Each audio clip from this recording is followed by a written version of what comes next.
ਆਪਾਂ ਬੇਰੁਜ਼ਗਾਰੀ ਤੋਂ। ਬੇਲਦਾਰਾਂ ਨੇ ਕਹਿੰਦੇ 16 ਪੋਸਟਾਂ ਸੀਗੀਆਂ ਤੇ ਉਹਦੇ ਲਈ ਡਬਲ ਐਮਏ ਵਾਲੇ ਵੀ ਨੌਕਰੀ ਮੰਗਣ ਆਏ, ਨੌਕਰੀ ਲੈਣ ਆਏ। ਪ੍ਰਵੀਨ ਜੀ, ਪੰਜਾਬ 'ਚ ਇਨੀ ਦਿਨ ਇੱਕ ਵੀਡੀਓ ਬਹੁਤ ਵਾਇਰਲ ਹੋ ਰਹੀ ਆ ਜੀ, PhD ਸਬਜ਼ੀ ਵਾਲਾ। ਹਾਂਜੀ ਹਾਂਜੀ ਹਾਂਜੀ। ਸ਼ਾਇਦ ਤੁਹਾਡੇ ਵੀ ਉਹ ਧਿਆਨ 'ਚ ਆਈ ਹੋਣੀ। ਹੂੰ। ਸੋ ਉਹ ਇੱਕ ਚਿਹਰਾ ਮੋਹਰਾ ਹੈ ਕਿ ਪੰਜਾਬ 'ਚ ਪੜ੍ਹੇ ਲਿਖਿਆਂ ਦੀ ਬੇਰੁਜ਼ਗਾਰੀ ਦੀ ਕੀ ਸਥਿਤੀ ਹੈ। ਇੱਕ ਬੇਰੁਜ਼ਗਾਰੀ ਹੁੰਦੀ ਹੈ, ਇੱਕ ਪੜ੍ਹੇ ਲਿਖਿਆਂ ਦੀ ਬੇਰੁਜ਼ਗਾਰੀ ਹੈ। ਹਾਂਜੀ ਹਾਂਜੀ। ਅਸੀਂ ਕਹੀਏ ਕਿ ਕਿਸੇ ਵੀ ਤਰ੍ਹਾਂ ਦਾ ਰੁਜ਼ਗਾਰ ਨਹੀਂ ਮਿਲਦਾ ਜੀ। ਹੂੰ। ਇੱਕ ਬੰਦਾ ਪੜ੍ਹ ਲਿਖ ਕੇ ਡਿਗਰੀਆਂ ਕਰਕੇ MA PhD ਕਰਕੇ ਵੀ ਇੱਥੋਂ ਤੱਕ ਕਿ ਯੂਨੀਵਰਸਿਟੀ ਕਾਲਜਾਂ 'ਚ ਪੜ੍ਹਾ ਕੇ ਵੀ ਉਸਨੂੰ ਫਿਰ ਪੱਕਿਆਂ ਹੋਣ ਦਾ ਮੌਕਾ ਨਹੀਂ ਮਿਲਦਾ।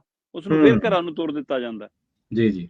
ਤੇ ਫਿਰ ਉਹ ਸਬਜ਼ੀ ਦੀ ਰੇਹੜੀ ਲਾ ਕੇ ਮਤਲਬ ਇਸ ਸਿਸਟਮ ਨੂੰ, ਸਰਕਾਰਾਂ ਨੂੰ ਮੂੰਹ ਚੜਾਉਂਦਾ ਸਾਡਾ ਬੇਰੁਜ਼ਗਾਰੀ ਦਾ ਇੱਕ ਪਹਿਲੂ ਹੈ।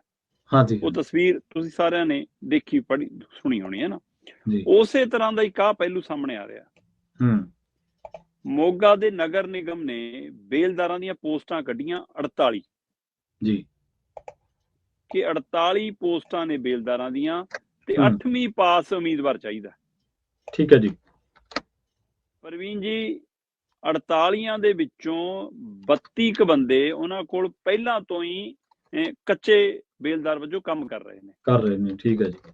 ਸੋ ਨਗਰ ਨਿਗਮ ਨੇ ਤੈਅ ਕੀਤਾ ਕਿ ਜਿਹੜੀਆਂ 48 ਪੋਸਟਾਂ ਨੇ, ਇਹਨਾਂ ਚੋਂ 32 ਆਪਾਂ ਇਹਨਾਂ ਕੱਚਿਆਂ ਨੂੰ ਪੱਕੇ ਕਰਕੇ ਭਰਨੀ ਆ।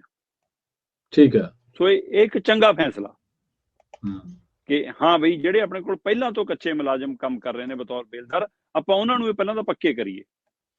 ਉਹਨਾਂ ਨੂੰ ਪੱਕਿਆਂ ਕਰਨ ਤੋਂ ਬਾਅਦ ਪਿੱਛੇ ਜਿਹੜੀਆਂ ਖੁੱਲੀਆਂ ਪੋਸਟਾਂ ਬਚੀਆਂ, ਜਿਹਦੇ ਚ ਨਵੇਂ ਬੇਲਦਾਰ ਭਰਤੀ ਹੋਣੇ ਸੀ, ਉਹ ਬਚੀਆਂ 16 ਪੋਸਟਾਂ ਜੀ।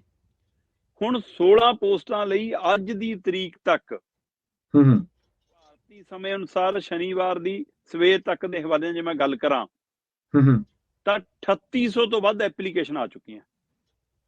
ਠੀਕ ਹੈ ਜੀ। 16 ਪੋਸਟਾਂ ਲਈ, ਉਹ ਵੀ ਬੇਲਦਾਰ ਦੀਆਂ, ਜਿਹਦਾ ਮਤਲਬ ਕ੍ਰਾਈਟੇਰੀਆ ਇਹ ਹੈ, ਯੋਗਤਾ ਇਹ ਹੈ ਕਿ ਭਾਈ 8ਵੀਂ ਪਾਸ ਬੰਦਾ ਚਾਹੀਦਾ। ਉਹਦੇ ਲਈ 3800 ਐਪਲੀਕੇਸ਼ਨ ਆ ਚੁੱਕੀਆਂ ਤੇ ਅਜੇ 1 ਜਨਵਰੀ ਤੱਕ ਦਾ ਸਮਾਂ ਅਪਲਾਈ ਕਰਨ ਦਾ। ਸੋ ਇਹਨਾਂ ਦਿਨਾਂ 'ਚ ਹੋਰ ਵੱਧ ਜਾਣੀਆਂ। ਔਰ ਖਾਸ ਪਹਿਲੂ ਇਹ ਹੈ ਕਿ ਇਹ ਜਿਹੜੀਆਂ 16 ਪੋਸਟਾਂ ਦੀ 3800 ਐਪਲੀਕੇਸ਼ਨ ਆਈਆਂ, ਇਹ ਇਕੱਲੀਆਂ ਮੋਗੇ ਖੇਤਰ ਤੋਂ ਨਹੀਂ ਆਈਆਂ। ਇਹ ਪੂਰੇ ਪੰਜਾਬ 'ਚੋਂ ਲਗਭਗ ਆ ਗਈਆਂ। ਠੀਕ ਹੈ ਜੀ। ਜਦੋਂ ਇਹਦੀ ਮਤਲਬ ਤੈਅ ਬਣਾ ਕੇ ਰੱਖਣ ਲੱਗੇ ਨਗਰ ਨਿਗਮ ਵਾਲੇ ਕਿ ਭਾਈ ਫਾਈਲ ਚ ਲਾਈ ਜਾਓ, ਫਿਰ 1 ਤਰੀਕ ਤੋਂ ਬਾਅਦ ਇੰਟਰਵਿਊ ਲਈ ਬੁਲਾਉਣਾ, ਤਾਂ ਉਹ ਆਪ ਹੈਰਾਨ ਹੋ ਗਏ ਕਿ 8ਵੀਂ ਪਾਸ ਯੋਗਤਾ ਦੇ ਹਵਾਲੇ ਨਾਲ ਬੇਲਦਾਰਾਂ ਦੀਆਂ 16 ਪੋਸਟਾਂ ਭਰਨ ਲਈ ਕੱਢੀ ਗਈ ਜਿਹੜੀ ਇਹ ਪੋਸਟ ਹੈ, ਉਹਦੇ ਲਈ BA BCom BSc MA MCom double MA ਵਾਲੇ ਨੇ ਬੇਲਦਾਰ ਦੀ ਪੋਸਟ ਭਰੀ ਆ।